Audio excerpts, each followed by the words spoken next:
नमस्कार दोस्तों, संस्कृत साधना चैनल में आपका स्वागत है।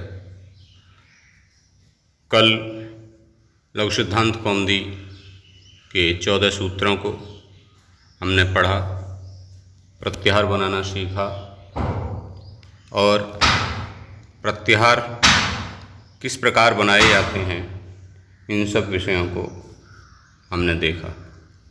अक्सर प्रत्याहार प्रतियोगी परीक्षा में पूछ लिए जाते हैं और अभी जूनियर की जो परीक्षा संभावित है उसमें भी आने की संभावना है। तो प्रत्याहारों का अभ्यास आपको कर लेना चाहिए।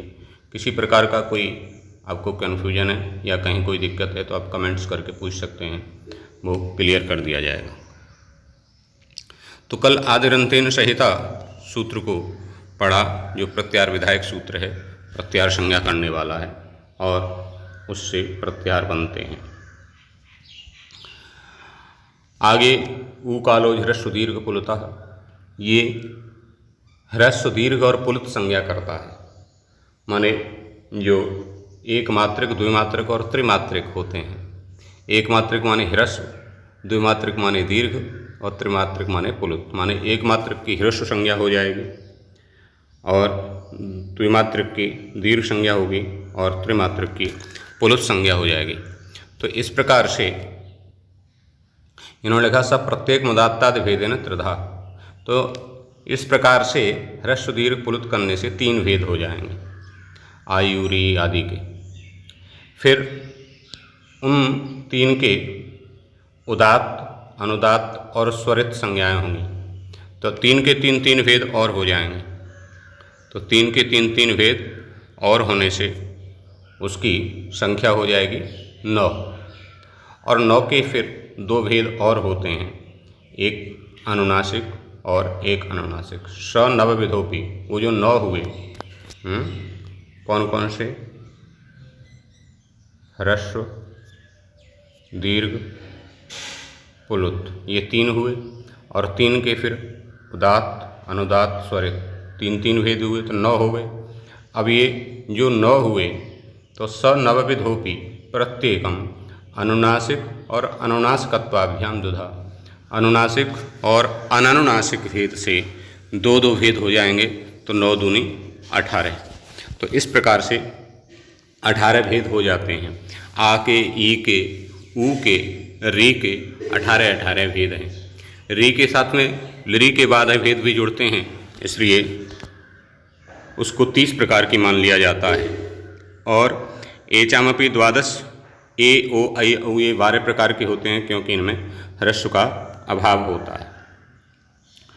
ठीक है, ये हमने प्रत्याहार देखे 22 प्रत्याहार, 42 प्रत्याहार जो पाणिनि जी ने बनाए हैं, वरदराजाचार्य जी ने वो इसमें दिए। और इसमें एक प्लस कर लेते हैं हम रा प्रत्याहार को। ठीक है, रा प्रत्याहार भी बनता है। सूत्र जो हम पढ़ रहे हैं, तो सूत्र किसे कहते हैं तो और वो कितने प्रकार के होते हैं, तो ये इन्होंने यहाँ दिया है, आप देख पा रहे होंगे। ये सूत्र का लक्षण दिया है। अल्पाक्षरम संदिग्धम सारवद विश्वतोमुखम अस्तोभ मनवद्यम च सूत्रम सूत्र विनो विदुः। सूत्रम सूत्र विदो विदुः, ये सूत्र का लक्षण है। और ये सूत्र होते कितने प्रकार के हैं, तो ये 6 प्रकार के सूत्र होते हैं। कौन से? संज्ञा सूत्र, परिभाषा सूत्र, विधि सूत्र, नियम सूत्र, अतदेश सूत्र और अधिकार सूत्र। ये 6 प्रकार के सूत्र होते हैं। 1, 2, 3, 4, 5 और 6, ये षड्विधम सूत्र लक्षणम। तो सूत्र कितने प्रकार के होते हैं, तो 6 प्रकार के हैं। संज्ञा च, परिभाषा च, विधिर नेम एव च, अतदेशोधिकार च षड्विधम सूत्र लक्षणम। संज्ञा जो करता है वो संज्ञा सूत्र होता है, परिभाषा सूत्र होता है, विधि जो करता है विधि, जो नियम करता है वो नियम, जो अधिकार सूत्र होते हैं। इस प्रकार से ये 6 प्रकार के सूत्र होते हैं। मुख्य जो अब आपके लिए विषय है उसको देखते हैं।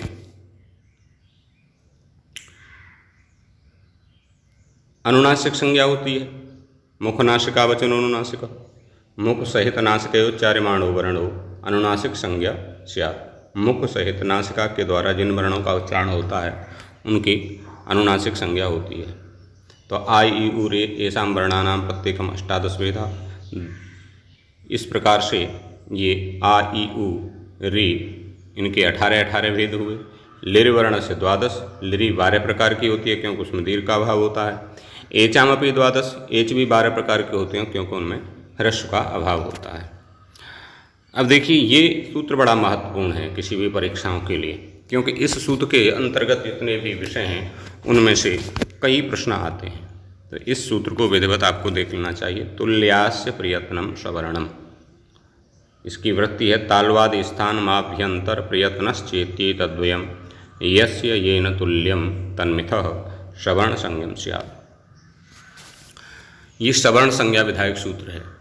ठीक है, क्या करता है? सवर्ण संज्ञा करता है। किस किस की करता है? तो बोले तालु आदि स्थान और आभ्यंतर प्रयत्न जिसके समान होंगे या जिससे मिल जाएंगे उसकी आपस में सवर्ण संज्ञा होगी। और रील री वर्णयोर मिथा सावर्ण्यम वाच्यम, यहाँ कात्यायन जी ने जो वार्तिक कार्य का री और री की भी सवर्ण संज्ञा कहनी चाहिए। तो ये सवर्ण संज्ञा करता है, माने आ ई उण में केवल आ है, उस आ के कहने से ही 18 प्रकार के आ का जो ग्रहण होता है वो होता है। और ये आ के कहने से जो 18 प्रकार का ग्रहण होता है वो अणुदित सवर्णश्च प्रत्यय सूत्र से उसकी विधि चलती है, वो आगे आपको बताया जाएगा। यहाँ आपके लिए जो महत्वपूर्ण है वो हैं वर्ण विचार में ये वर्णों के उच्चारण स्थान। वर्णों के उच्चारण स्थानों में से अधिकतर प्रश्न आते हैं, तो इनको आपको विशेष रूप से अभ्यास कर लेना चाहिए। यह है अकुह विसर्जनीयानाम कंठः। देखिए यहाँ ये भी देखना है कि कु के कहने से 5 अक्षरों का ग्रहण होता है, क, ख, ग, घ और ग। ये कु के कहने से 5 अक्षरों का ग्रहण होगा। ऐसे ही चू के कहने से 5 अक्षरों का ग्रहण होगा, च, छ, ज, झ और इया हैं। तो कु, चू, टू, तू, पू ये 5 हैं और पांचों ही ये 5-5 अक्षरों का ग्रहण कराते हैं। कु के कहने से कवर्ग का ग्रहण होता है और कवर्ग में 5 अक्षर आते हैं, का, खा, गा, घा, गा। चू के कहने से चवर्ग का ग्रहण होता है, चवर्ग में 5 अक्षर आते हैं, चा, छा, जा, झा, या। टू के कहने से टवर्ग का ग्रहण होता है, टवर्ग में 5 अक्षर आते हैं, टा, ठा, डा, ढाणा। तू के कहने से तवर्ग का ग्रहण होता है और तवर्ग में 5 अक्षर आते हैं, ता, था, दा, धा, ना। पू के कहने से पवर्ग का ग्रहण होता है और पवर्ग में 5 अक्षर आते हैं, पा, फ, ब, भ, म। ये आपको ध्यान रखना है। कु, चू, टू, तू, पू 5, ये 5 वर्ग हैं, कवर्ग, चवर्ग, टवर्ग, तवर्ग और पवर्ग। तो इनसे 5-5 अक्षरों का ग्रहण होता है। अब इसको यदि आप समझ जाएंगे कि कु के कहने से क्या लिया जाएगा, चू के कहने से क्या लिया जाएगा, तो आपको बड़ी सुगमता होगी इन सूत्रों को याद करने में। देखिए सबसे पहले इन्होंने दिया अकोह विसर्जनीयानाम कंठः, माने कंठ उच्चारण स्थान है। कंठ उच्चारण स्थान किसका है? तो इन्होंने बताया अ, सबसे पहले दिया अ। अब देखिए दिया इन्होंने कु, तो कु से क्या मैंने आपको बताया ना 5 अक्षर आएंगे, क, ख, ग, घ। तो क, ख, ग, घ और ग ये, और ह, कु के बाद हा आ गया ना, तो ह और विसर्ग, इनका उच्चारण स्थान क्या हो जाएगा? इतने अक्षरों का कंठ हो जाएगा, कंठ। अ कु माने का, खा, गा, घा, गा, और ह, अ, कु, ह और विसर्ग, इनका उच्चारण स्थान क्या हो जाएगा? कंठ। आपको कितना याद करना? अकुह विसर्जनीयानाम कंठ। इतना याद करते ही आपको पता चल जाएगा कि कंठ किस किस वर्ण का उच्चारण स्थान है। ठीक है, दूसरा सूत्र देखिए, दूसरा है इचु यशानाम तालु। तो वही प्रकार है जो अभी आपको बताया, ई। सबसे पहले क्या? ई। अब आ गया चू, तो चू से क्या? छ, छ, ज, झ और य। ठीक है, अब आगे है य और ये वाला श, सीटी वाला श। तो इनका उच्चारण स्थान क्या हो जाएगा? तालु हो जाएगा, तालु। ठीक है, तो इचु यशानाम तालु, इतना याद करने से आपको पता चल गया कि ई का, चा का, छा का, जा का, झा का, या का और शा का, इनका उच्चारण स्थान तालु है। ठीक है, इनमें से प्रश्न आते ही हैं। अगला जो इन्होंने दिया सूत्र, ऋटु रसाणाम मूर्धः, तो री, सबसे पहले री दी ना, री। अब टू, तो टू से वही 5 अक्षर, ट, ठ, ड, ढ, ण, और र दिया, और इन्होंने सा दिया, ये षटकोण वाला। तो ऋटु रसाणाम मूर्धा, इनका क्या हो जाएगा? मूर्धा हो जाएगा। क्या हो जाएगा उच्चारण स्थान? मूर्धा। री, ट, ठ, ड, ढ, ण, र और श, इनका मूर्धा उच्चारण स्थान हो जाएगा। तो ऋटु रसाणाम मूर्धा, इतना आपको याद करना है, इससे आपको पता चल जाएगा री, ट, ठ, ड, ढ, ण, र और श, इनका मूर्धा उच्चारण स्थान है। आगे इन्होंने दिया लिरि तुलसानाम दंताः, तो वही लिरि ले लेंगे। अब तू से 5 अक्षर, तो त, थ, द, ध और न, त, थ, द, ध, न, और ल, और ये सड़क वाला सा। तो लिरि तुलसानाम दंताः, लिरि तुलसानाम दंताः, इतना याद करने से आपको ज्ञान हुआ कि लिरि, त, थ, द, ध, न, ल और श, इनका उच्चारण स्थान क्या है? दंत है। क्या है? दंत। लिरि तुलसानाम दंता। आगे दिया उपू पद्मानियानाम ओष्ठौ, तो वही प्रकार है। उ, सबसे पहले उ। अब पू से, पू के कहने से 5 अक्षर ग्रहण होंगे पवर्ग के। कौन कौन से? प, फ, ब, भ और म। ठीक है, तो उपू से उ और पा, फा, बा, भा, मा और उपदमानी, इनका उपदमानी, इनका क्या हो जाएगा? उच्चारण स्थान हो जाएगा ओष्ठ। तो उपू पद्मानिया नाम ओष्ठौ, उ, प, फ, ब, भ, म और उपदमानी, इनका उच्चारण स्थान ओष्ठ हो जाएगा। आगे दिया यम गणना नाम नासिका च, तो वही है य, म, ग, ण और न, इनका कहा नासिका और च लगाया। च का मतलब और, तो और नासिका भी है। तो देखो यहाँ का क्या है? तालु है। इचु ऐसा नाम तालु में, यहाँ को आपने तालु पढ़ा, तो तालु भी है और नासिका भी है। ऐसी माँ का आपने ओष्ठ पढ़ा, तो ओष्ठ भी है, तालु भी है। ऐसे गां का आपने का, खा, गा, घा, गां कंठ पढ़ा, तो कंठ भी है और नासिका भी है। ऐसे णा का आपने टा, ठा, डा, ठा, णा मूर्धा पढ़ा, तो मूर्धा भी है और नासिका भी है। ऐसे ही ना का आपने ता, था, दा, धा, ना लिरि तुलसानाम दंत पढ़ा, तो दंत भी है और नासिका भी है। तो इनके 2-2 उच्चारण स्थान हैं, इसलिए कहा नासिका च, और इनका नासिका भी है। आगे दिया ए दयितो कंठतालु।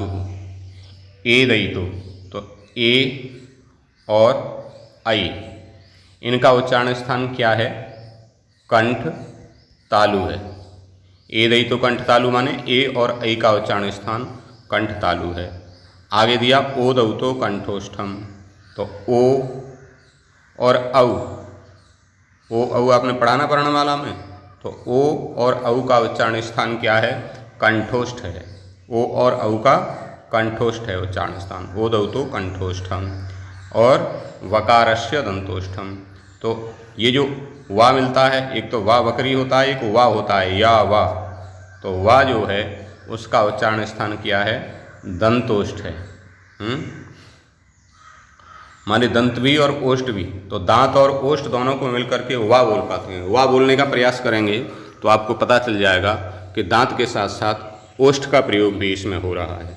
तो वकारस्य दंतोष्ठम, ये जो वर्णों के उच्चारण स्थान हैं उनको हमने सही तरह से समझा। ये केवल 3 लाइन हैं जो आपको याद करनी है। यहाँ से अकुह विसर्जनीयानाम कंठा से लेकर के ये वकारस्य दंतोष्ठम तक ये केवल सूत्र हैं। जैसे अकुह विसर्जनीयानाम कंठ, इचु यशानाम तालु, ऋटु रसाणाम मूर्धा, लिर्तुलसानाम दंताः, उपू पद्मानियानाम ओष्ठौ, यम गणनानां नासिका च, एदैतोः कंठतालु, ओदौतोः कंठोष्ठम, वकारस्य दंतोष्ठम। तो ये इतना यदि आपने याद कर लिया तो जो वर्णों के उच्चारण स्थान हैं उनसे संबंधित आपका कोई प्रश्न गलत नहीं होगा। इसको विधिवत आपको समझना है और याद करना है। इस प्रकार से यदि इसको याद करके वर्णों के उच्चारण स्थान को हम तैयार करेंगे तो न तो कभी विस्मरण होगा और न कभी भूलेंगे। नहीं किसी प्रकार की परीक्षा में यदि कोई प्रश्न आता है तो वह गलत होगा।